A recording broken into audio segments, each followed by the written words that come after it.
salam. Bugün biz sizlə leksikanın birinci hissəsinin izahına baxacağıq. Əgər zəifsinizsə və yaxud ki, əvvəlki dərslərdə iştirak eləməlisinizsə, bu video tam da sizlikdir. Çünki biz burada tamamilə leksikanı sıfırdan başlayacağıq. Bugün leksik məna, həqiqi məcazi məna, tək məna, çox mənalı sözlər haqqında danışacağıq. Deməli, biz leksika bölməsində sözlərin mənalarından danışırıq. Yəni, sözün leksik mənası və qrammatik mənası nədir? Əsasən bunlara toxunacağıq. Bir sözün ilkin ifadə etdiyi məna onun leksik mənasıdır. Bu nə deməkdir? Düşünün ki, siz bir xarici ilə rastlaşırsınız, yol gedirsiniz və o sizdən dəniz sözünü soruşur ki, yəni mən dəniz sözünü 2 dəfə eşitmişəm, bu Azərbaycan dilində nə deməkdir? Və siz başlayırsınız başa salmağa ən asan yolla ki, dəniz o deməkdir ki, yəni içərisində su ilə dolu olan, bizim nə bilim gəzdiyimiz, kimsənin istirahət məqsədi ilə gedib dincəldiyi və yaxud da çimdiyi və s. başlayırsınız izah edirsiniz. Bax bu cür izaha biz sözün leksik mənası deyirik və bütün əsas nitq hissələrinin leksik mənası var, amma köməkçi nitq hissələrinin leksik mənası yoxdur. Çünki köməkçi nitq hissələri dedikdə dadə, kim, tək və s. kimi sözləri götürürük. Təbii ki, təkin leksik mənası da var, əsas nitq hissəsi kimi. Amma normalda köməkçi nitq hissələrinin mənasını izah edə bilmirik. Bir də şəkilçilərin leksik mənası yoxdur. Çünki siz mənə ç-nın leksik mənasını necə izah edə bilərsiniz ki? Mənası nədir? İzah eləmək olmur. Amma bir sözün kökünün, sözün, əsas nitq hissələrinin nə olur? Leksik mənası olur. Məsələn, gəlin ixtira sözünün leksik mənasını fikirləşək. Sizcə bu sözün leksik mənası nə ola bilər? İxtira, nəyisə bir şey yaratmaq, kəşf eləmək, yeni bir icad eləmək, bu mənada düşünə bilərik. Bəs qrammatik məna nədir? Qrammatik məna dedikdə isə biz artıq Azərbaycan dilinin qrammatikasına gələcəyik. Yəni qrammatik məna dedikdə onun nitq hissəsindən danışacağıq. O konkretdirmi, mücərrəddirmi, əgər isimdirsə və yaxud da başqa digər xüsusiyyətlərini sayacağıq. Baxın, görürsüz, sədaqət nə? Sual verdik, nə? Artıq Azərbaycan dilinin qrammatikasına bağlı sual verdik. Yazdıq sədaqət nə? İsim. Məsələn, sədaqəti görmürük, konkret deyil. Bu bir duyğu mənasındadır, insan mənasında yox. Sədaqətli olmaq mənasındadır. Artıq bu cür yazmağımız onun qrammatik mənasıdır. İndi mən buradan 2 sözü izah eləyəcəm və sonra videonu dayandırırsınız. Sözlərin özünüz bu hissəsini ya dəftərinizə yazırsınız, ya da şifahi şəkildə səsləndirirsiniz. Cəsarətli sözünün leksik mənası nədir?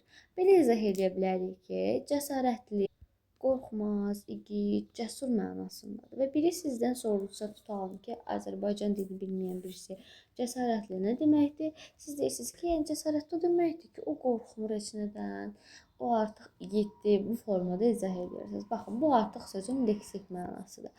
Bəs mübarizə sözünün qrammatik mənasıdır. Sual verirəm, mübarizə nə? Mübarizə isimdir. Mübarizəni gözdən görə bilmirik. Bu mücərrəd mənalıdır. Təkdədir, mücərrəd və s. Bu formada əgər yazırsınızsa, bu sözlərin artıq qrammatik mənasıdır. Videonu dayandırın və bundan sonraki sözlərin leksik və qrammatik mənalarını yazın. İndi mən izah edirəm. Səmimi sözünün qrammatik məna. Qrammatika deyirsə, Azərbaycan dilinin qaydalarına gəlirik. Səmimi necə sualına cavab verir? Sonra deyə bilərik ki, sifətdir. Bu formada nitq hissəsinə bağlı yazırıqsa, bu olur artıq qrammatik məna. Sonra zirvə sözünün leksik mənası. Sizcə Azərbaycan dilini bilməyən insana zirvə sözünü necə izah edərsiniz? Deyərik ki, zirvə dedikdə, yəni ən yuxarı, ən hündür bir yer, məsələn, dağın zirvəsini nəzərdə tuta bilərsiniz. Bu formada başa sala bilərik. Böyük sözünün leksik mənası nə deməkdir? Başlayırıq, biz buna deyirik ki, böyük dedik, yəni iri, yekə, məsələn, nəhəng və s. Bu formada izah edirik. Görürsünüz, sözün leksik mənasını izah eləmək üçün ona yaxın mənalı söz yazdıq. Böyük sözünü izah edəmədik, onun sinonimini dedik ki, yəni ona oxşar iri var, yekə var. Ona yaxın mənalı söz tapmaqla izah elədik. yaxın mənalı. İkinci ola bilər ki, əks mənalı söz taparaq izah edə bilərik. Məsələn, deyə bilərik ki, kiçik sözünün əksi, yəni böyük mənasında əks mənalı söz tapmaqla. Əgər mən sizə sual versəm ki, sözün leksik mənasını hansı yollarla izah etmək olar, necə müəyyən etmək olar? Yaxın mənalı söz tapmaqla, yəni sinonim tapmaqla, əks mənalı söz tapmaqla, yəni antonim tapmaqla deyə bilərsiniz. Aha, əzmkar artıq qrammatik məna soruşduğu üçün deyəcəm necə sifətdir, qrammatika ilə bağlı. Ev leksik mənasını bizdən soruşsa, insanları yaşamaq məqsədindən, qorumaq məqsədindən tikdikləri hansısa bir yer mənasını ifadə edir. Bax, bu mənada artıq leksik mənadır. Yenə də bizdən leksik məna soruşursa, stol sözünü necə izah edəcəyik? Yəni bizim oturmaq üçün istifadə etdiyimiz bir əşya və s. bu formada izah edə bilərik. Deməli, sözlər leksikada sözlərin mənalarından bəhs olunur. Baxın, fonetikada hərfləri, səsləri birləşdiririk. Bunlardan söhbət edilir. Artıq leksikada biz bunları birləşdiririk. Yəni hərflər birləşdilər, biz saiti, samiti öyrəndik. Leksikada birləşdirdik, bunu söz yaratdıq. İndi biz həmin bu sözlərin mənalarını bilməliyik ki, bunların dedikləri, ifadə etdikləri məna nədir? Nitq hissəsi olaraq mənaları nədir? Və nələri biz leksik mənası olmur dedik? Şəkilçiləri mütləq qeyd edirik. Köməkçi nitq hissələrinin leksik mənası olmur. Amma qrammatik mənası olur. Deməli, əsas nitq hissələrində, köməkçi nitq hissələrinin də, şəkilçilərin də qrammatik mənası var nitq hissəsi olaraq. Amma leksik mənaları yoxdur. Aha. Başa düşdük ki, leksik məna onun ilk mənasıdır. Yəni biz tanımadığımız insana izah elədiyimiz mənasıdır. Amma qrammatik məna nədir? Onun nitq hissəsi olaraq mənasıdır. Gəldik biz tapşırıq 2-mizə. Artıq biz burada sözlərin həqiqi və məcazi mənasından danışırıq. Uşaqlar, nədir həqiqi məna? Məsələn, siz lüğəti açırsınız. Beləcə lüğətdə sözlər verilib. Məsələn, böyük sözünü və yaxud da başqa söz olsun. Mənası buradan qabağında yazır. Bax, bunun yazdığı birinci məna, ilk mənası. Böyük deyəndə ağlımıza nə gəlir? Ev deyəndə ağlımıza nə gəlir? Bax, bu onun həqiqi mənasıdır. Yəni, heç nə düzüb qoşmuruq. Mən birini sənə deyirəm ki, düşmək deyəndə nə başa düşürsən? Sən də deyirsən ki, yerə yıxılmaq, ayağı ilişmək, yerdə atılmaq və yaxud da əlindən düşmək mənasındadır da. Sən bunun mənim mənasını dedin. Bax, bunun bir sözün ilk mənası, ilkin mənası onun həqiqi mənasıdır. Bir də var, mən deyirəm ki, başa düşmək. Biz həqiqətən gəlib kimsə başına düşmürük ki. Artıq biz bunu anlamaq mənasında istifadə edirik. Yəni, düşmək sözünü nədir? Məcaziləşdirdik. Artıq bu sözün ikinci mənası, yəni törəmə mənasıdır. Buna da deyirlər törəmə məna. Məsələn, asmaq. Asmaq deyəndə ağlınıza nə gəlir? Cavab verin. Məsələn, nəyisə götürüb divardan asmaq, ora sabitləmək mənasındadır. Bu, bunun həqiqi mənasıdır. Yəni, ilk ağlımıza gələn onun həqiqi mənasıdır. Bir də var, deyirəm ki, qulaq asmaq. Qulaq asmaq. Biz həqiqətən qulağı asmırıq axı. Görürsünüz, artıq məcazi mənadadır. Yəni, ilkin mənası yox, törəmə. Yəni, bundan yeni məna törətdik məcazi mənada. Artıq qulaq asmaq məcazi mənadadır. Çünki qarşılığı nədir? Dinləməkdir. Eşitməkdir. Öz həqiqi mənasını itirdi. Bax, bu cür sözlərə biz deyirik məcazi məna. Yəni, sözün ilk ağlımıza gələn mənası həqiqi mənadır. Sonradan yaratdığımız, sonradan törətdiyimiz mənası isə onun məcazi mənasıdır. İndi sizdən ağır sözünü həm həqiqi, həm məcazi mənada işlətməyinizi istəyirəm. Bu ilk iki sözü mən deyəcəm, digərlərini siz özünüz yerinə yetirəcəksiniz. Ağır, məsələn, deyirəm ki, ağır yük. Ağır sözü ilk mənasını saxladı. Çünki ağır yük ola bilər. Amma ağır xarakter, ağır həyat ola bilərmi uşaqlar?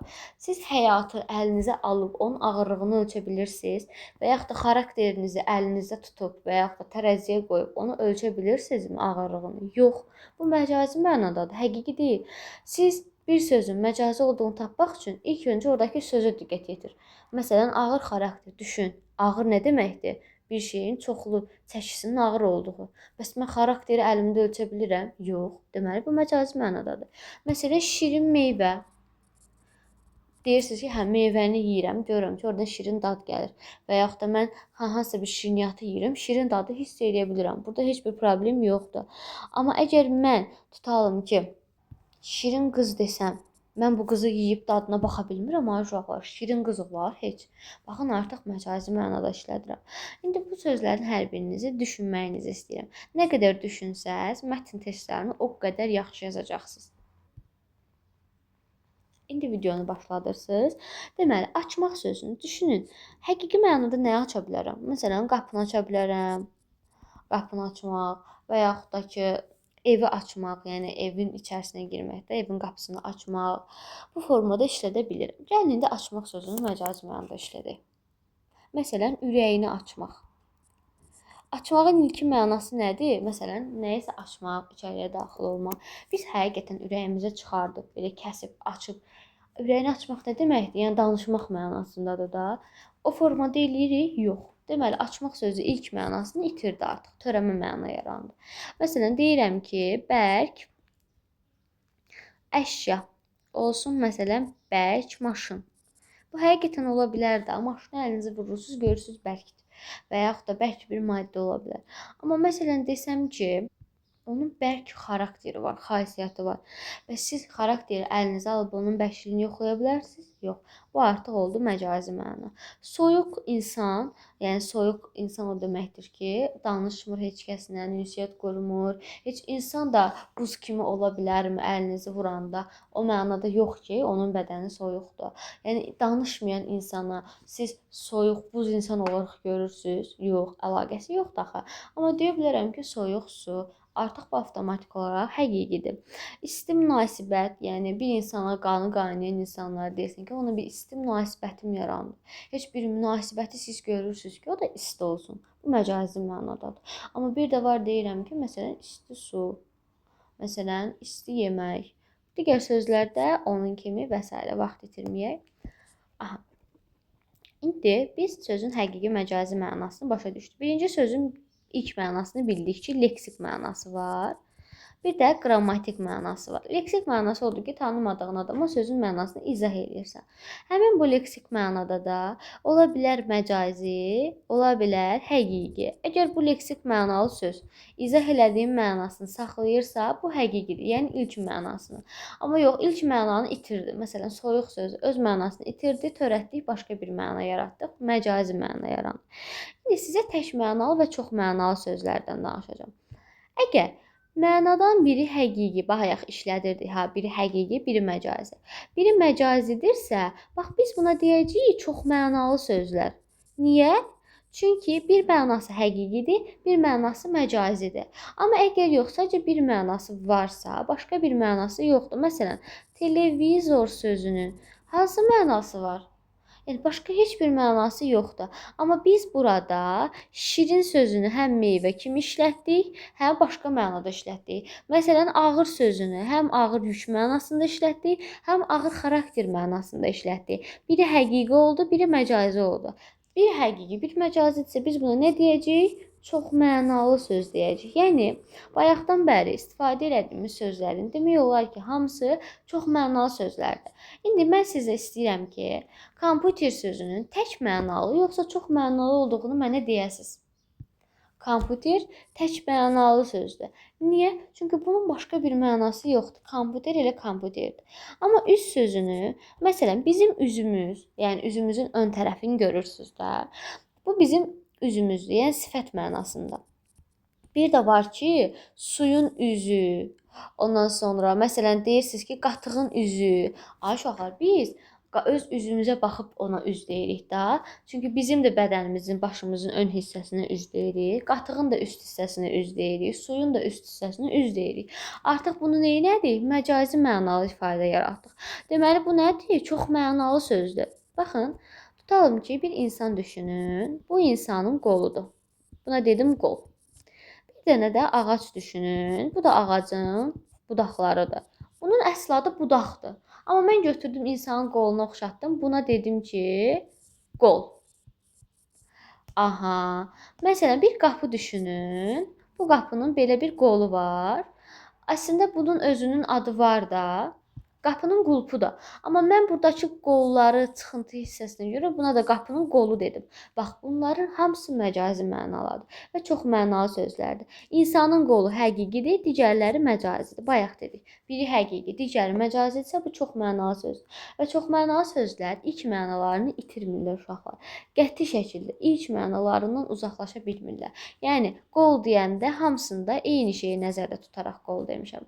Məsələn, baş sözünə baxaq. İnsanın başı həqiqətən ola bilər, yəni insanın yuxarı hissəsi həqiqi mənadadır. Bir dənə də dağın bu yuxarı hissəsi var. Buna biz əslində zirvə deyirik, amma götürdük dedik dağın başı. Biz insanın başını nəzərdə tutaraq dağın da yuxarı hissəsinə baş deyirik, insanın da yuxarı hissəsinə baş deyirik. Bunun axı əsl adı baş deyil. Başın bir dənə mənası var, o da budur, insan başı. Deməli bu məcazi mənadadır. Bir dənə də şkaf çəkirəm. Bu şkafın da yuxarı hissəsinə deyirəm, şkafın başına bax, ordadır. Artıq bunu da avtomatik məcazi mənada işlətdim. Niyə? Axı uşaqlar, başın leksik mənası nədir? İnsanın bədən üzvü olmalıdır. Amma mən gətirib burada şkafın yuxarı hissəsini gətirib istifadə edirəm. Baxın, buna deyirlər məcazi məna. İlk mənasını itirmir. Hamısında baş yuxarı hissə mənasındadır. Əlaqə var. Amma nədir?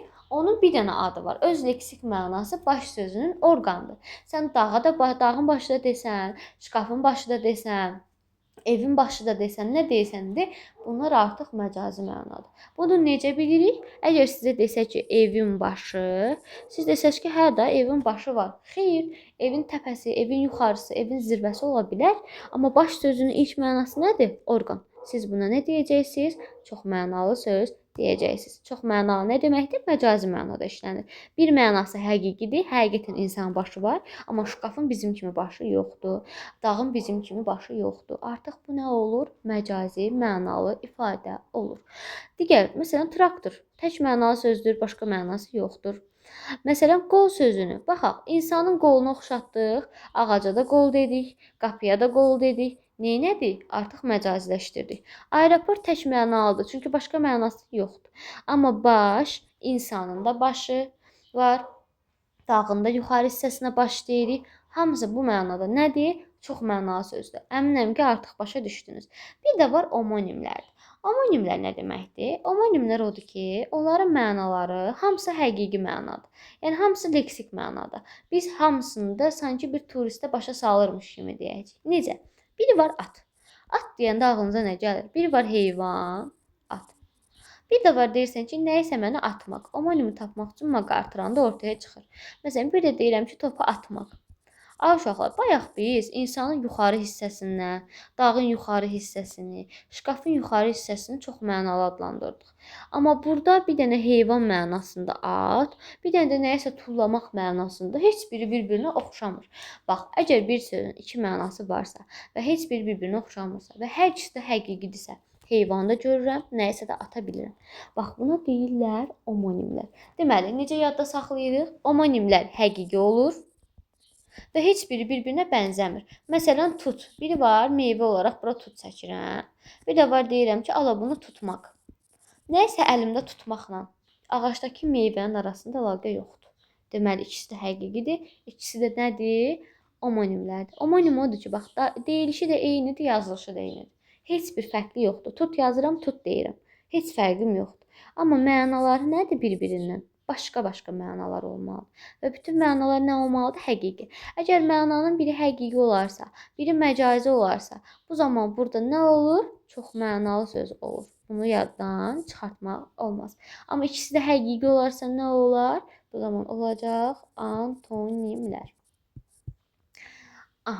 Daha sonra gəlin sizə çox omonimlə bağlı nümunələr yazaq.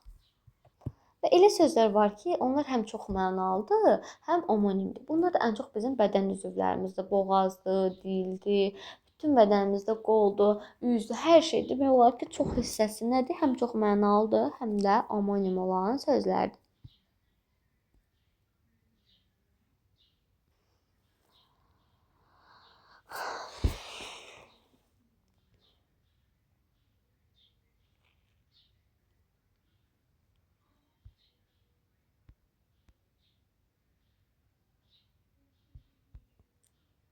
Məsələn, burada yazıram gül sözünü. Gül sözünün 2 dənə mənası var. Hansı mənalar var? Biri var bitki, biri gül. Bir də var ki, kimsə gülür, gülmək. Bax, ay uşaqlar, bunlar arasında əlaqə varmı? Bir var bitkidir, bir də var gülməkdir. Axı arasında əlaqə yoxdur. Və gülü də görə bilirəm, gülə də bilirəm. Hər ikisi də həqiqidir. Deməli, bu nədir? Homonimlər. Amma məsələn, qol sözündə, məsələn, deyirəm ki, ağacın qolu, insanın qolu, bu hissəsi, bayaq dediyim kimi qapının qolu, bu hissəsi, hamısının bir-birinin əlaqəsi var. Hamısı da insanın bu çıxıntılı yerinə oxşayaraq, hamısını qol demişik. Görürsünüz, bunun əsl adı budaqdır, bunun əsl adı qapının dəstəyi mənasındadır. Amma burada artıq mənalar arasında əlaqə var. Bir də var deyirəm ki, qol vurmaq. Qol vurmaq. Bir də var deyirəm imza mənasında. Artıq qol vurmaqla imza arasında əlaqə yoxdur deyə hər iki qol da həqiqi mənadadır. Deməli, bunlar oldu homonim, bunlar da oldu nə? Çox mənalı.